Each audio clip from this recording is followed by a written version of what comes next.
Good afternoon, everyone. I'm Barbara Ham-Lee. Today on Another View on Health, we're talking about obesity. 36% of adults in the United States are obese. African Americans top the list, with half of the Black population being obese. 4 out of 5 African American women are obese. And as a result, Black people are disproportionately affected by heart disease, stroke, type 2 diabetes, and hypertension.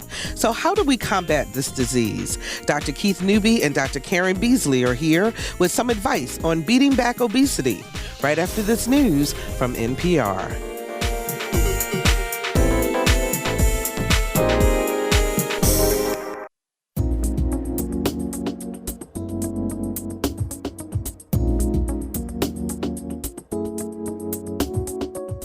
Discussing the issues and celebrating the successes of the African American community. This is Another View. Audience, we got this.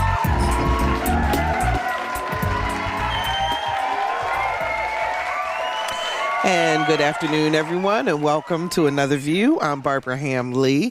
Want to give a special welcome to PB Young Elementary School's 4th graders who are joining us today. They are learning about public media and digital storytelling, and they're listening to the show while they enjoy their lunch today. So hello, everyone from PB Young Elementary School, and we're glad to have you here at WHRO. So you know what? Everybody talks about it, losing weight. From losing weight by having meals delivered to your home, to Jennifer Hudson showing off her new slim, trim body, Americans are obsessed with our weight. Yet more than a third of all adults in the U.S. are obese. And in the African American community, obesity is at epidemic proportions, with half the population being obese. It's such a problem that the American Medical Association has now classified obesity as a disease. So what does all of this mean in terms of our health? Please welcome our favorite cardiologist, Dr. Keith Newby. Hi, Dr. Newby. How are you, Barbara? I'm doing great. All so right. glad to have you. Thank you. And also welcome to Another View, Dr. Caren Beasley, medical bariatrician and clinical director of the Medical Weight Loss Program with Sentara Comprehensive Weight Loss Solutions. Hi, Dr. Beasley. Hi. Thanks for having me here. It's so glad to have you on the show. So I want to play a little clip first from the HBO special Weight of the Nation. And this is people talking about what they feel about being overweight. 18+% of our children right now are obese. How loud are you? About 280. If you go with the flow in America today, you will end up overweight or obese, as 2/3 of Americans do. I don't want to be fat for the rest of my life. I've got diabetes, Sleep apnea. high blood pressure. I get dizzy when I get up. Everything's hurting now. You don't crave broccoli, and our generation has grown up craving a Big Mac. We have built a cheap food model, and that's the one we're dealing with right now. It's so hard to combat against what the TV's telling you about your kids. The kind of food that we eat is the kind that's most profitable. You don't crave broccoli. I think that kind of says it in a nutshell. But Dr. Newby, why is it so hard for people to control their weight? I think it's all about... We're having some audio. Can you hear? Okay, go ahead. Okay. Go ahead, there you are. Yeah, there you go. Okay. I think it's really boils down to lifestyle, kind of almost comprehensively. You really think about what we're exposed to on a day-to-day basis. Again, nobody exposed you to broccoli. You go to any event, family events, go to cookouts, you go to even church events. Typically, they're going to serve food and a lot of those things, and typically the food they're going to serve is what people want: fried chicken, mashed potatoes and gravy, macaroni biscuits, and cheese. macaroni and cheese, and collard greens cooked with pork fat. Yeah, exactly. I mean, it's just and granted, it tastes good. I mean, let's call it what it is. But the unfortunate reality is that it leads to all these health issues down the road.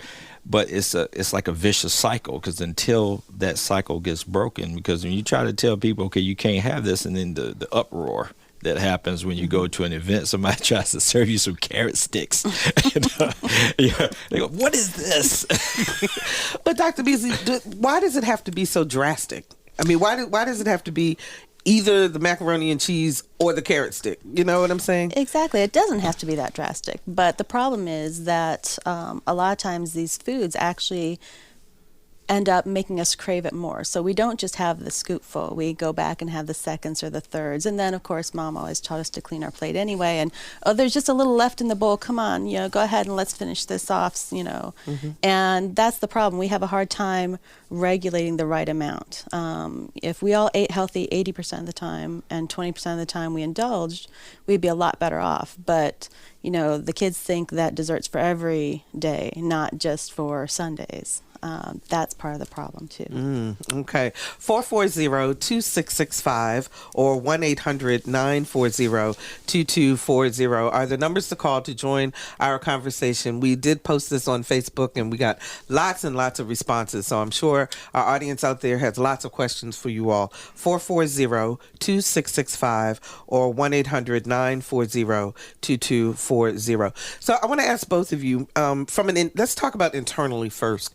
What happens to your body when you carry too much fat? What's going on inside, Dr. Newby? Well, I think the first thing from a cardiovascular perspective is, when you're carrying too much weight, what's going to happen typically is your blood pressure is going to go up, and you're going to have issues with insulin resistance, which leads to diabetes, which leads to cardiovascular disease. And I'm sure Dr. Beasley can talk about the other issues when you talk about osteoarthritis and these other issues, bad knees and bad hips that come as a result of just being overweight, shortness of breath.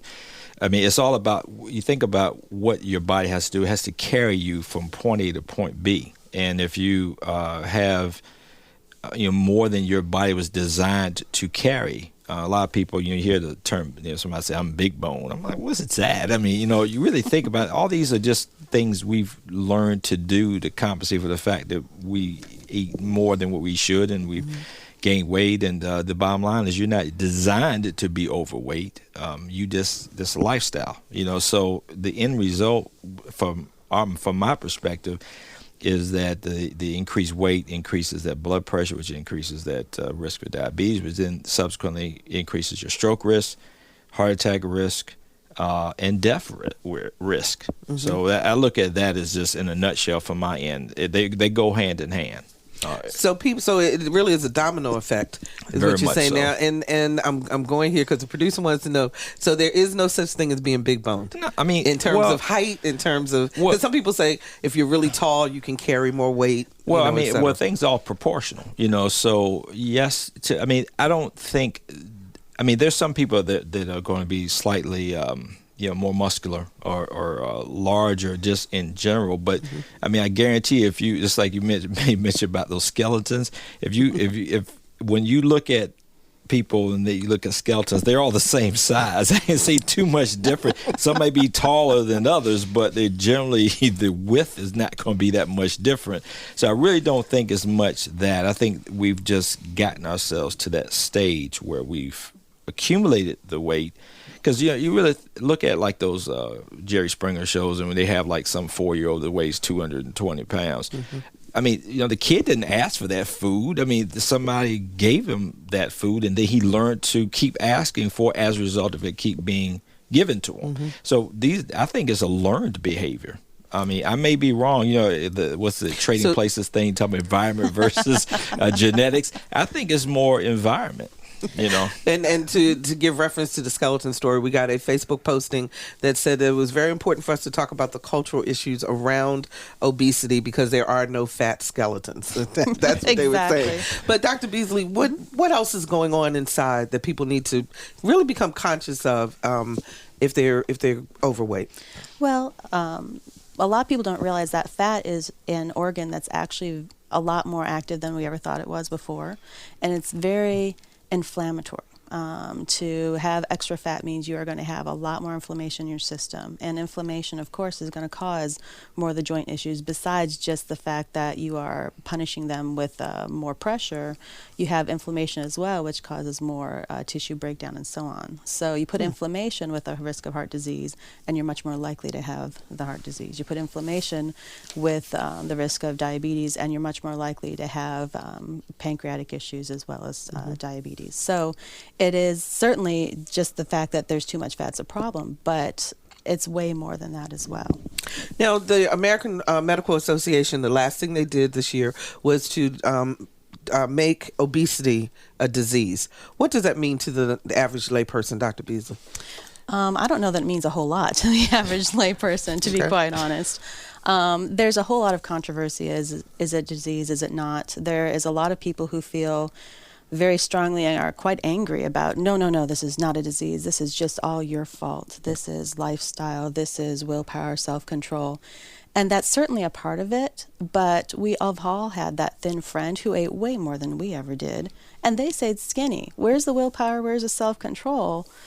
No, we ate the same way they did, but we gained weight. Part of that is genetic, but also, studies have shown that if you have a thin person who's naturally thin and you feed them a little bit more calories than what they need, you have a heavy person who comes from a heavy family, you feed them a little bit more calories. The thin person usually doesn't gain weight, but the heavy person does. And if they do gain weight, the thin person, they don't gain near as much as the heavy person. Some people are just very good biologically at gaining weight, and that's part of it as well. Well, now I was reading about, let me make sure I pronounce these correctly, leptin and ghrelin hormones, and they have something to do with regulating weight, correct? And that apparently African Americans may carry more leptin, which may also be, can you explain kind of how that works? Sure. Leptin's, we've known about that for a while now. It's actually a hormone that's made by fat cells. And as your fat cells get more filled, they make more leptin, and that goes to your brain, and supposedly it's supposed to tell you, okay, you don't need to eat as much. So the thought was, okay, all these heavy people, just their fat cells aren't making leptin, so they're not getting that it's time to stop eating signal. It turns out, actually, the heavier you are, the more leptin you make. You actually have huge amounts of leptin when you're heavier. So they think that we have a leptin resistance, whereas one molecule doesn't do it. You need 10 to get the job done. And so people who are heavier will have more leptin. And so then they tend to continue to eat more because their brain isn't telling them? Yeah, it's not. That's one small part of it. There's so many other hormones that regulate as well as ghrelin. Again, there's so many issues that play a part of it. That is part of it, but it's not all of it.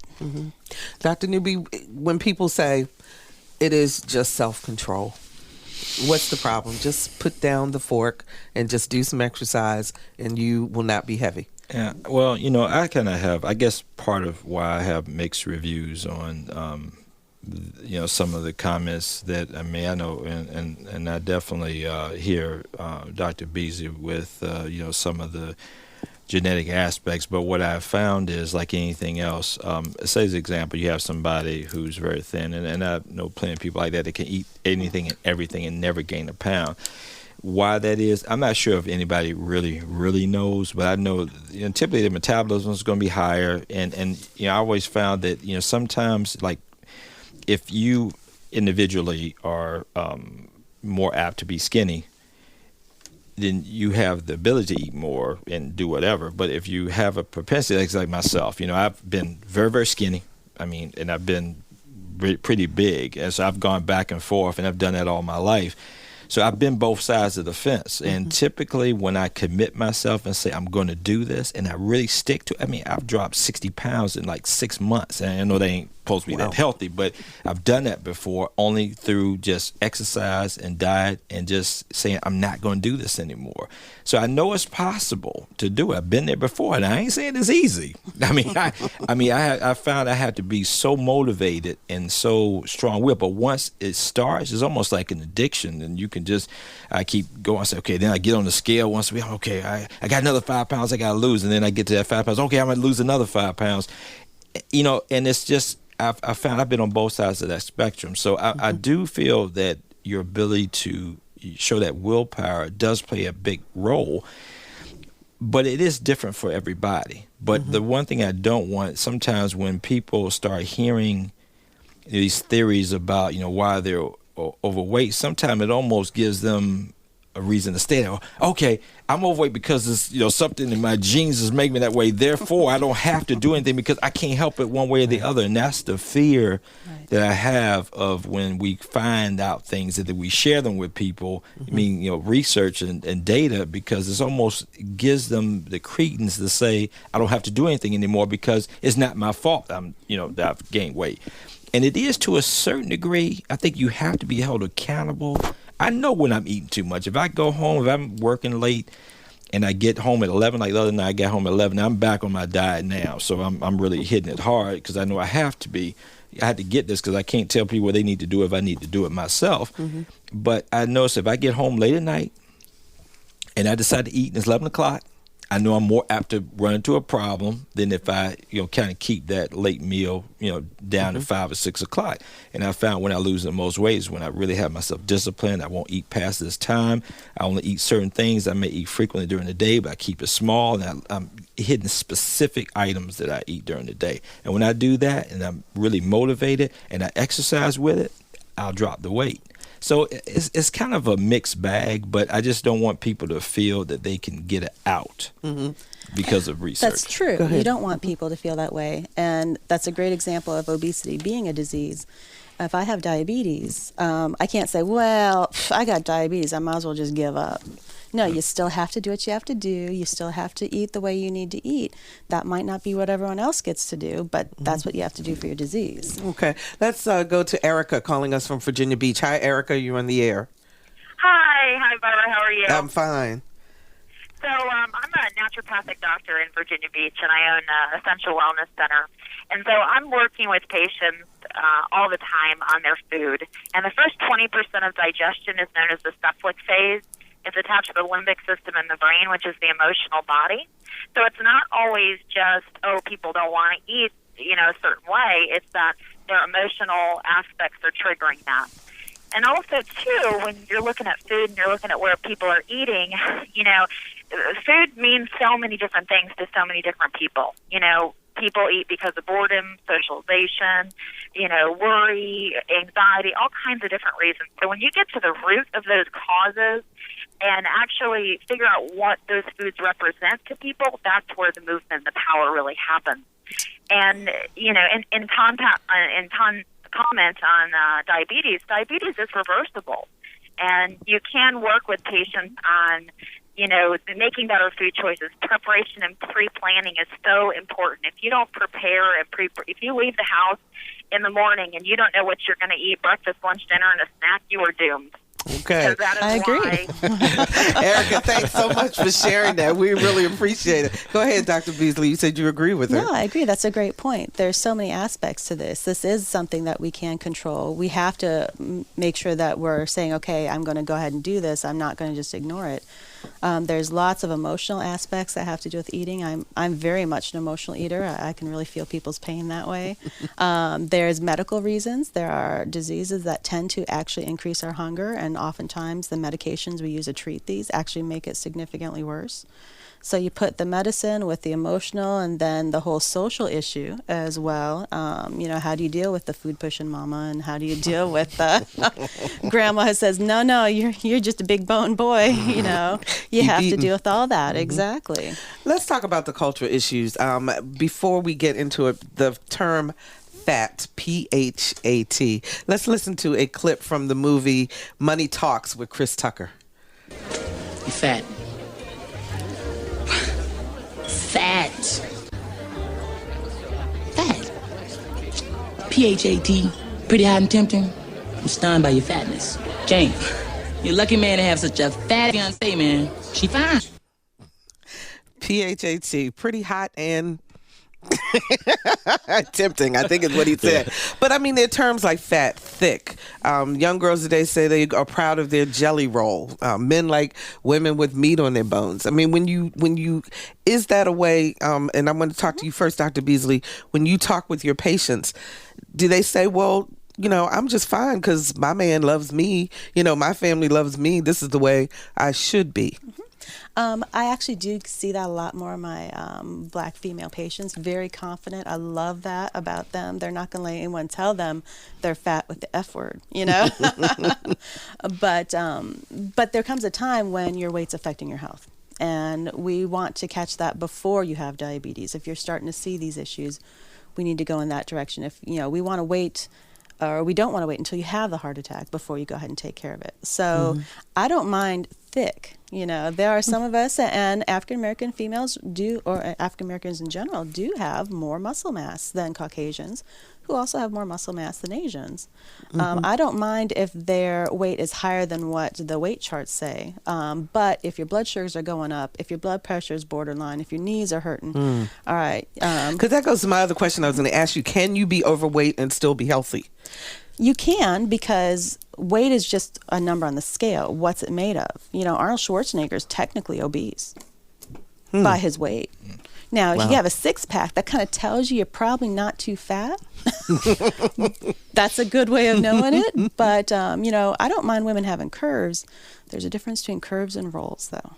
Yeah, there's a big difference. 440-2665 or 1-800-940-2240. Give us a call. Are you struggling with your weight? Would you like some information on or some encouragement as you try to lose weight? 440-2665 or 1-800-940-2240. Sharon joins us from Norfolk. Hi, Sharon. You're on the air.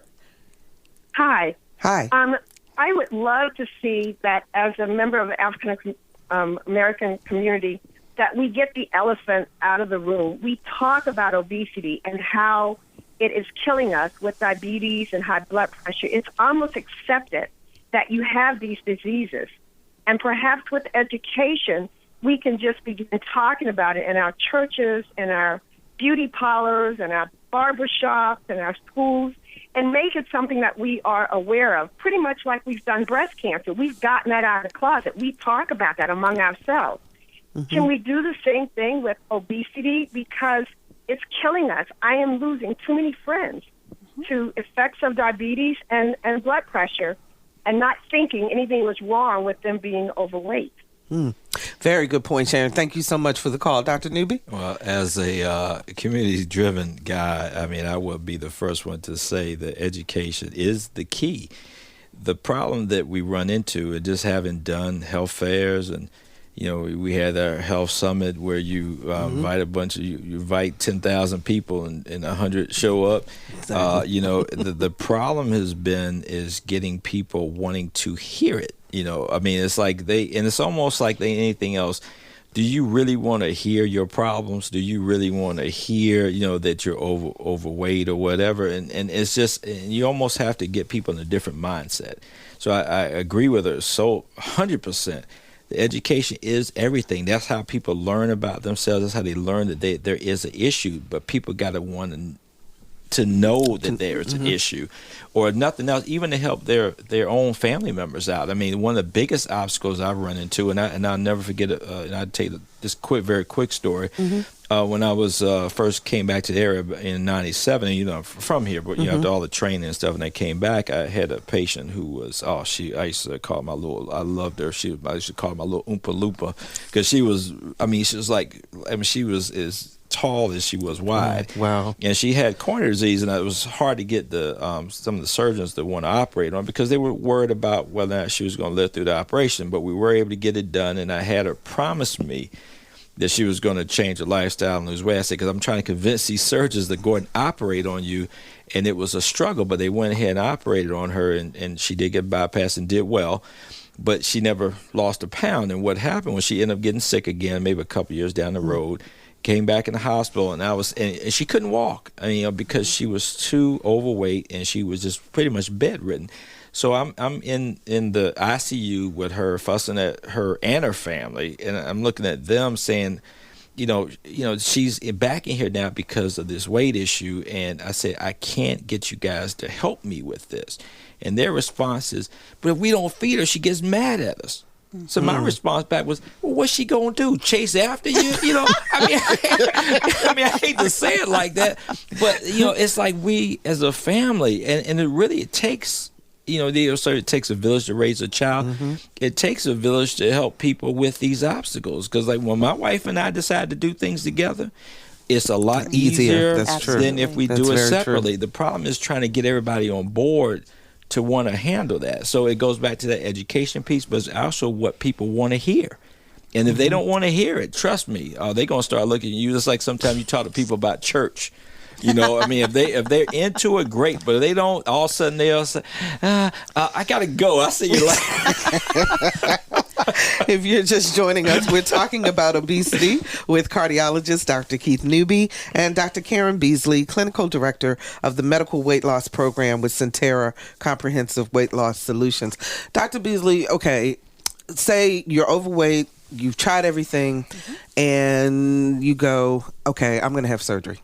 I'm going to just go have my stomach stapled or lap band or whatever is going to happen. First of all, how do you qualify to have that done? And secondly, what kinds of questions should you be asking before you make that critical a decision? Okay. Generally, to qualify for bariatric surgery, you want to have a BMI, which is a calculation of height and weight, of 40 or above. That's where we generally cut off, or that's when we say you are into the morbid obesity category, which that word means your weight is affecting your health to a significant degree so that you are likely not going to live as long as you should. That's what that word means, morbid obesity.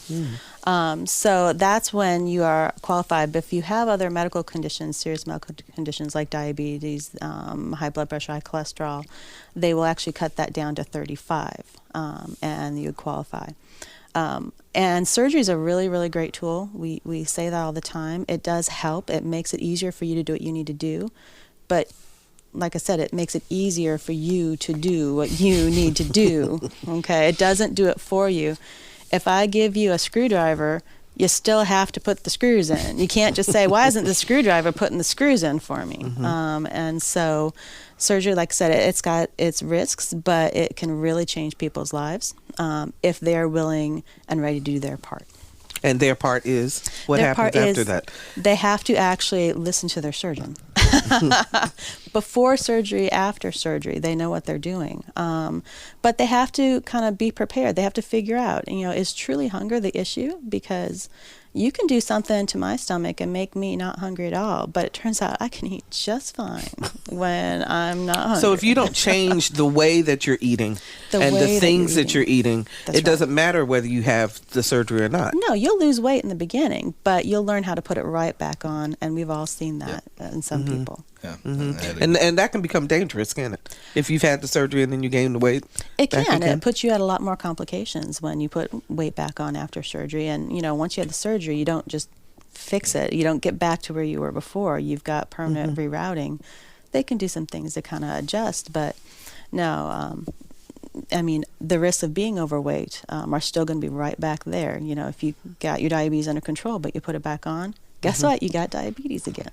So, anything you want to add, Dr. Well, I was just going to say, I had a good buddy of mine, fraternity brother of mine from college that had gastric bypass several years ago, and I used to joke with him because I said, "Man, you ate right back through that thing, didn't you?" Because he went from like 400 pounds down to like 190, over time. But I saw him the next year, and he was 290, and then the next year he was 350, and I said, "Dude, what are you doing, man?" But I thought the whole point was to make your stomach smaller. Well, the body has an interesting way of maneuvering through whatever you may do. It's like what was that, the dinosaur movie, Jurassic Park? Yeah. The guy said, "Life will find a way." Well, your body will find a way, and if you think about it, because it's all about when they try to kind of shrink your stomach down so they staple it to try so you get full faster, but the stomach it stretches. So if you keep putting stuff in it, you can potentially just stretch it right back out again with continuous eating. So again, that's what I tell people all the time when they ask me, should they do it? And I said, well, just like stopping smoking or any other habit. And I agree with Dr. Beasley 100%. And I think somebody called in earlier that made a mention about, you got to understand why you're eating, because if it's an emotional issue, just doing the stapling procedure or whatever the term is now with the gastric bypass is not going to necessarily fix the problem. If, in fact, these other things are why, I think that's why they put them through so much of a rigorous pre-screening process before they'll do it, because they have to understand too, because they really, I do believe, these centers, like Sentara centers, and they really want to help people, because again, there's so many advantages to them to get the weight down. But they got to know they're doing it for the right reason. Okay. 440-2665 or 1-800-940-2240. Have you lost a lot of weight recently? Give us a call and let us know how you were successful. Debbie joins us from Newport News. Hi, Debbie. You're on the air. Hi. I have a question about the link between polycystic ovarian syndrome and becoming obese. My sister has polycystic ovarian syndrome. She's obese. She kind of blames that for her obesity. And then I have a daughter who's been diagnosed with it who is not obese, and the OBGYN had said it's not necessarily a predetermining fact that she will become obese because she has this. Okay, we'll let Dr. Beasley answer your question. Thanks for the call, Debbie. Dr. Beasley? There definitely is a link, but your OBGYN is correct as well. There's an underlying condition that leads to both obesity and PCOS, and it's called insulin resistance. It's a genetic issue that a third of us have, and we always have. This is nothing new. But people who have insulin resistance, if they eat poorly, they tend to make more insulin. That issue leads them to having high risks of diabetes, pre-diabetes, but it also tends to change hormones and makes you more prone to PCOS. So people who have insulin resistance tend to get PCOS, but because they have the insulin resistance, they tend to have excessive hunger. They tend to end up eating a little bit more, a little bit more, a little bit more, and now the weight's going on, and it seems like the more you have, the more you want. So yes, there's a link, but that does not mean that your daughter is going to be obese, especially if, as she is young and healthy, you are continuing to make sure she's getting the nutritional guidance and knowing the right ways to eat. Okay. Thank you so much, Debbie, for that call. Talk about the BMI again, because the number, they take this thing and, put it on your arm and you get a number. Mm-hmm. And if that number is 25, you're considered overweight.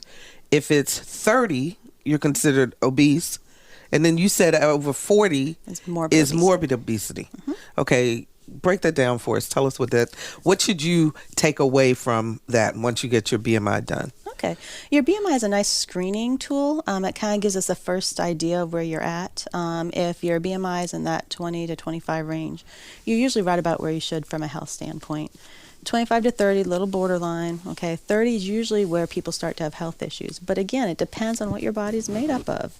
That's why I said, if you've got muscle and that's why you're overweight because you're over-muscled, we're okay with that. That doesn't lead to health issues, okay? But a lot of people will say, well, that BMI is not specific. Well, the real way to identify obesity is by fat percentage, which is a difficult thing to evaluate, and there's some things we can do to kind of guess that and to measure that. But if a man's fat percentage is above 24% or a woman's fat percentage above 35%, that's when your health is at risk, and that's when you really truly have obesity, no matter what the BMI says.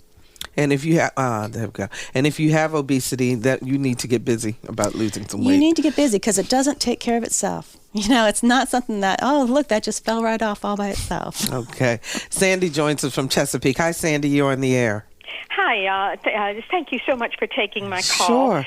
As a person who is, first of all, I'm almost 70, and I can tell you that I have been 120 pounds and I have been 170 pounds.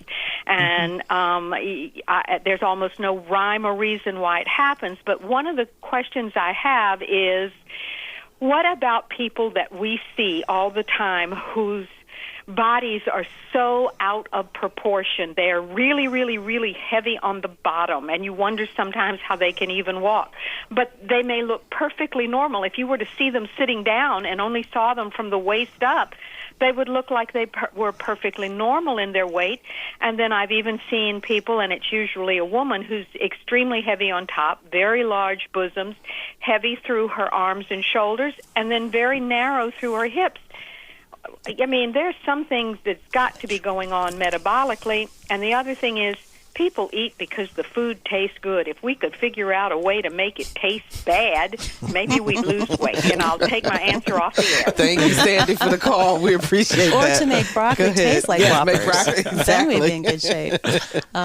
You're basically talking about two different body types, which we call gynecoid versus android. The gynecoid body type is what we would refer to as the pear shape.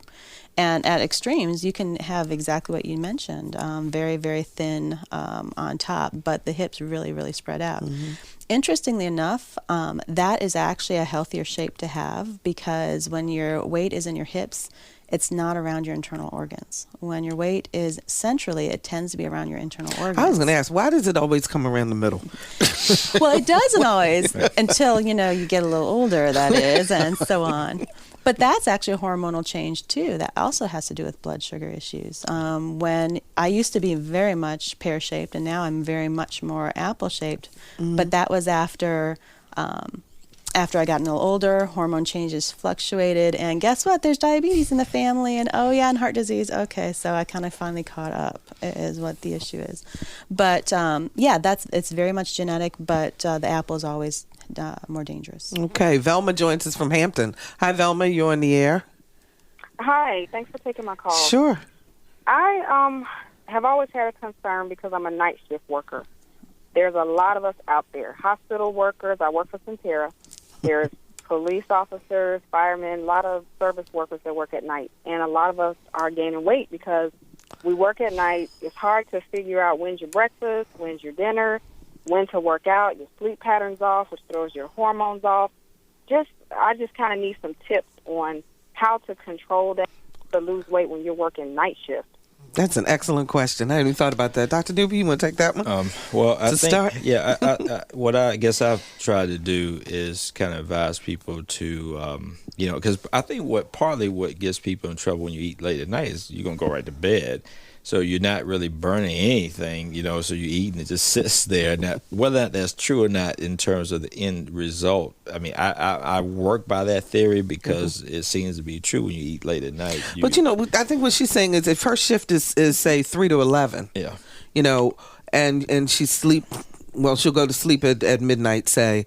Should you get up at the normal time and eat breakfast? What I'm saying? That you know when to eat. Well, I look at it, the point on that end was more or less to say if you know that eating at night is not good for you because you're going to bed, at least what I do and tell people, I say, okay, well, take it, kind of like take it proportionally. Say, like example, if you're working 3 to 11, and then you're going to go to sleep after that, but then you say, okay, well, you're going to eat at a time frame that will. So you may not eat after 8 o'clock exactly. or something like that. So something where you're still going to be relatively active for several hours after you eat. So it's almost like you take the clock and turn it back and say, like if they say like 6 o'clock, you don't eat anything out after that because you're going to go to bed 9 or 10. Well, you just take 3 hours before if you're going to work night shift. I mean, now whether that's true or not, that's my theory, and I'm sticking to it. It's a good theory. Dr. Beasley. And that's probably the best way to deal with it. But we also know that studies have been done on nocturnal animals, that animals who traditionally sleep in the day and are active at night, if you feed them in the day, okay, so you feed them off their normal cycle, and you feed them the same amount they had before, they gain weight, even with the same calories. So we know that, at least in some animal studies, primarily with rats, that happens. So there's a thought that in humans, that if you feed them against their normal cycles,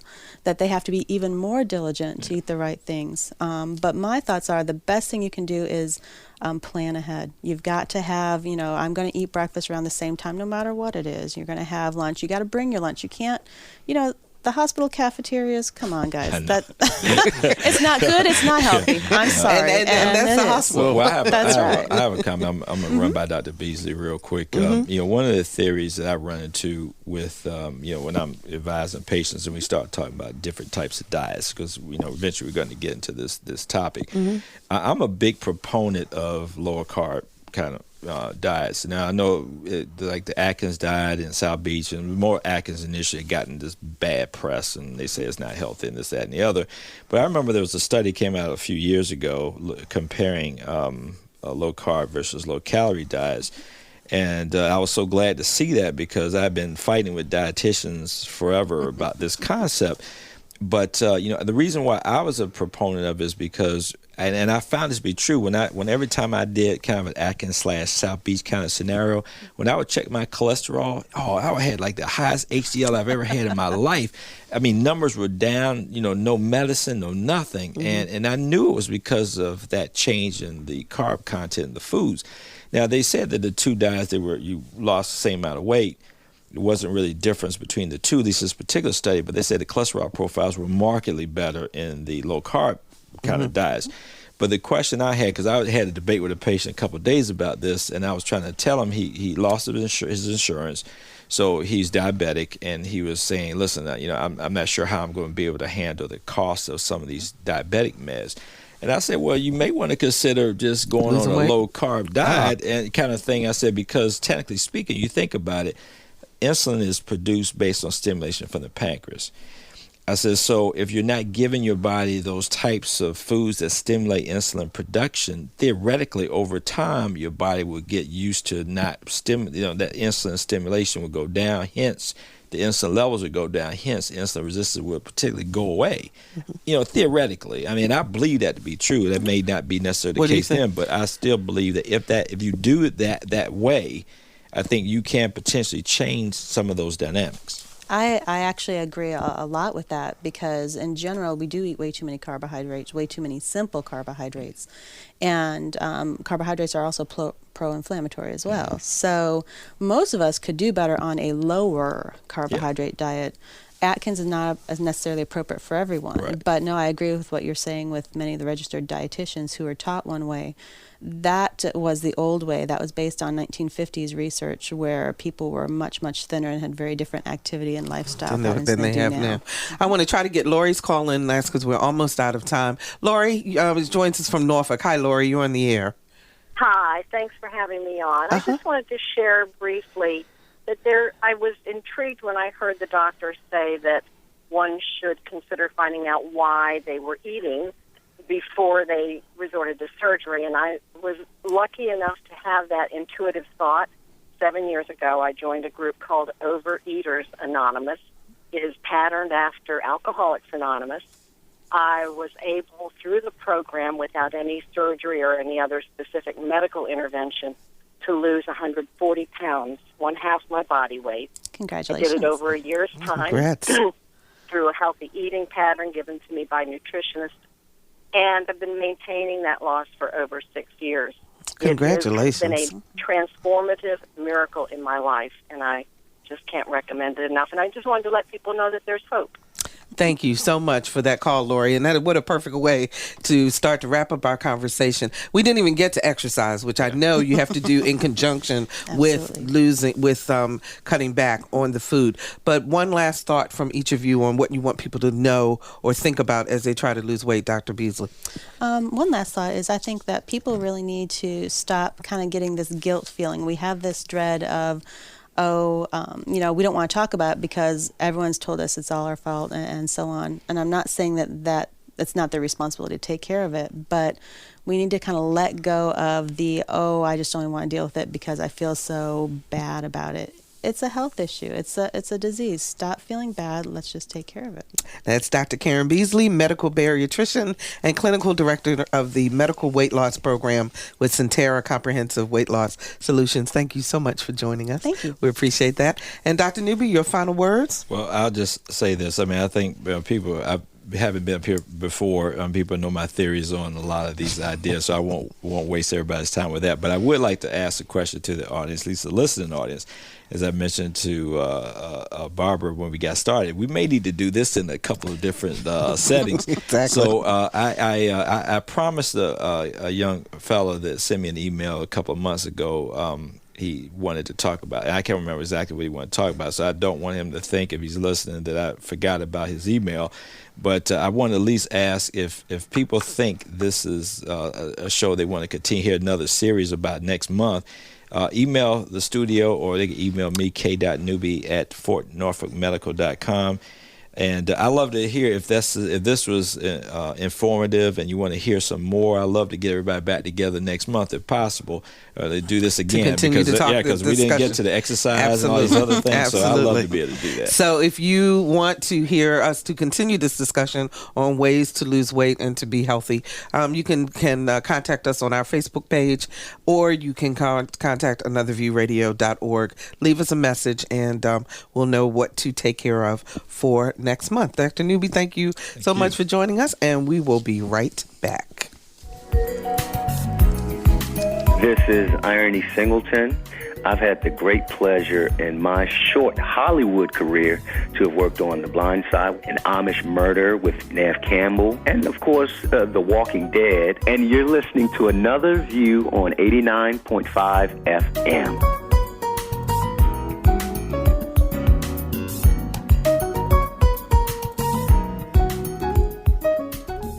It's just so cool to hear everybody just talk about us. We love it. So for many low-income neighborhoods, highly processed canned foods and just plain junk food is easy to find. Fresh vegetables and produce are almost non-existent. But thanks to a local food market, these neighborhoods are getting a new opportunity to eat healthy. Our Lisa Godley shares the story of the mobile farm market truck. May I have one of these? Yes, ma'am. Every Tuesday, folks who live near Norfolk State University get a special delivery: fresh produce.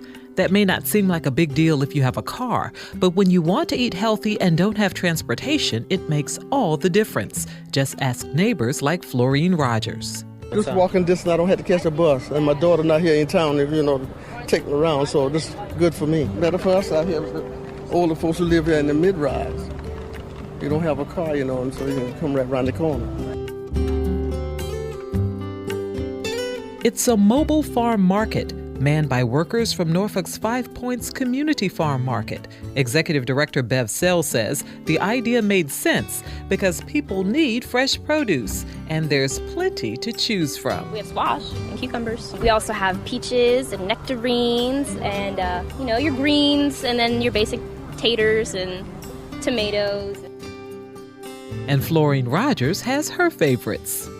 String beans and white potatoes, and sometimes a preserve. It varies every week, because sometimes they have lemons out here. Okay, and my watermelon from last Tuesday was so Caitlin delicious. Holtz is one of the workers who regularly takes the van into 5 different neighborhoods. We've got a whole bunch of different communities that we go to. We go here, we go to Ingleside, Valentine, Lambert's Point, and Sherwood Forest. And we sell it at our mobile markets at a lower price than we do in the market at the 26th and Church Street. We got all sorts of greens, turnip greens, collard greens, kale. We got beets.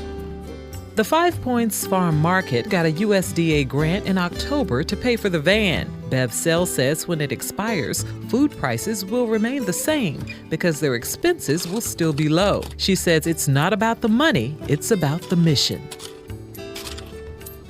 The farm market accepts nearly all forms of payment.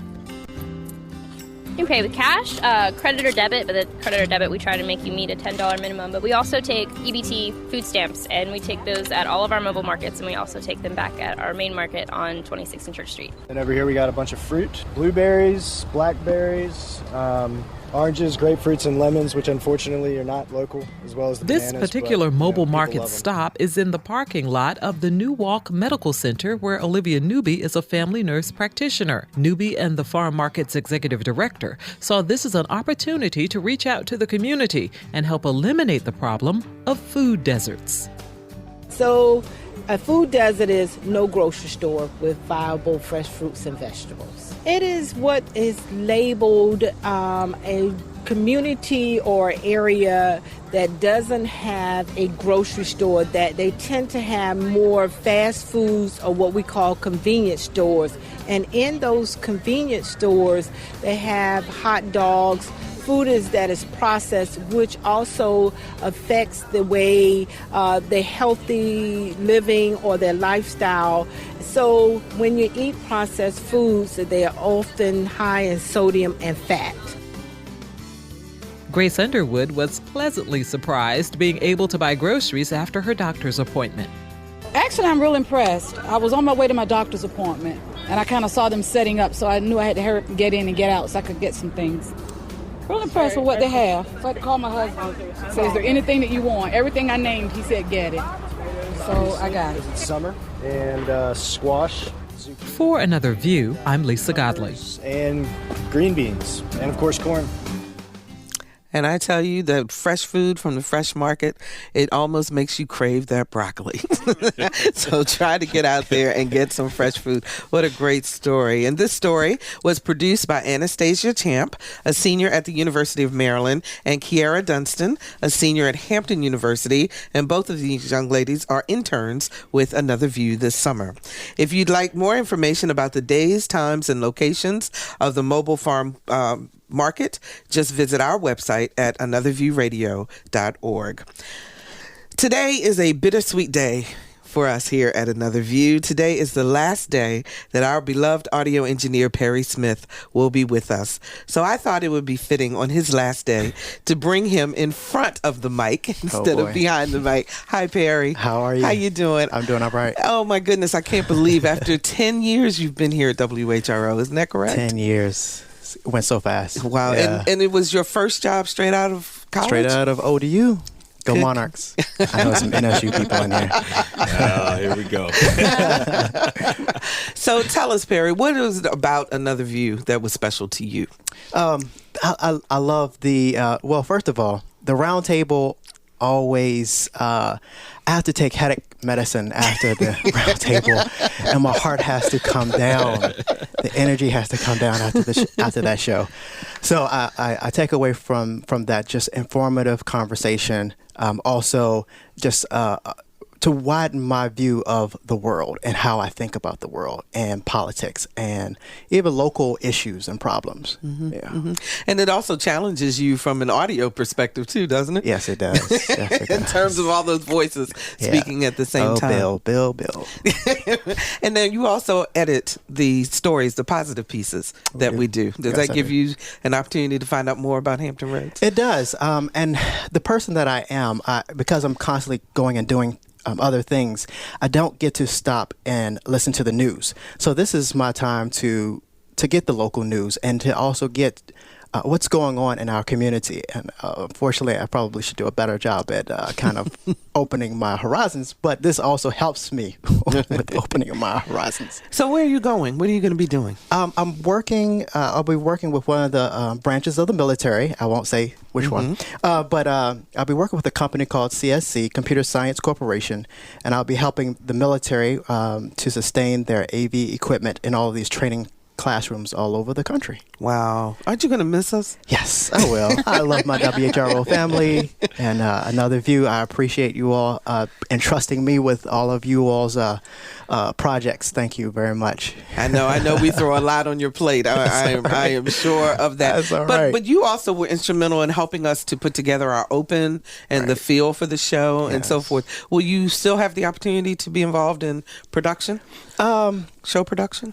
Just here or just in general? Well, not really. I'm kind of going into a different sector of that type of the career that I'm in. Mm-hmm. So I will be kind of stepping away from that aspect, but, I will always have my love, to maybe call in and say, hey, how about this, turn this down, turn this volume down, edit this. I probably will still have that. So we'll still hear from you. Perry, we Yes. wish you the very best of luck. Thank you very very for much. everything that you have done Thank for you. Another View. Thank you. And that does it for today's program. If you'd like to hear it again or share it with a friend, please visit WHRV.org, click on 89.5 and then on podcast and then on Another View. And we'd love to have you sign up for our eView newsletter, a once-a-week reminder of upcoming programs. Visit anotherviewradio.org to join. Next week, we'll walk down memory lane with the best of the Another View positive stories. For producer Lisa Godley, audio engineers